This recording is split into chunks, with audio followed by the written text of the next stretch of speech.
alors que la lutte vitale est désormais identitaire et civilisationnelle. Et c'est là, peut-être que vous vous trompez. Ah bah, si Parce c'est là que je me trompe... Vital, Non, mais... Vital, pour les gens qui nous écoutent aujourd'hui, c'est le pouvoir d'achat qui est avant. Parce que vous pensez que la France va mourir. Peut-être. Vous pensez que la lutte vitale, dites-vous, elle est identitaire. Peut-être aussi. Mais c'est pas ce que disent les gens. Et c'est pas ce qu'ils vous ont dit quand ils vous ont mis à 7%. Parce que si c'était vital, vous auriez fait 25. Alors, d'abord, votre dernier argument peut se retourner.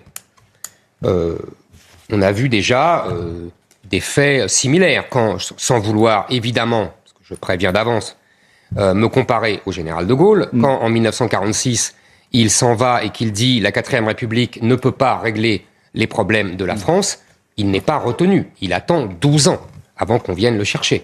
Et encore, il faut une circonstance exceptionnelle. Oui, donc, si vous voulez, ce n'est pas la première fois dans l'histoire. Deuxièmement, je n'ai jamais dit, évidemment ça serait ridicule, que la vie des gens n'était pas importante, n'était pas essentielle. Je veux dire la vie au sens de comment ils vont faire leurs courses, comment ils vont acheter, s'il leur manque 10 euros, non plus, c'est pas ce que je vous reproche. Je pensais que c'est vital. Oui, attendez. Donc ça, c'est essentiel, important. que c'est le premier sujet. Oui, attendez. Bah, si ça l'était, ils vous auraient écouté. Je vous assure que... Ils ne le vivent pas comme ça. Si vous me laissez... Oui, mais justement, je vais répondre.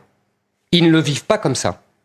Mais c'est le rôle d'un candidat à la présidentielle qui doit définir le destin du pays pour 10 ans, pour 20 ans. Ce n'est pas pour demain d'expliquer aux Français et de leur faire comprendre que, effectivement, ce qui est vital, c'est le destin de la France, parce que là, à ce moment-là, si vous voulez, ils pourront évidemment continuer à vivre, ils pourront continuer à aller au supermarché s'ils en ont les moyens. D'abord, ça entraînera un appauvrissement qui a déjà commencé, mais quand leur fille devra être voilée pour aller faire les courses, sans doute que ça va changer pour eux.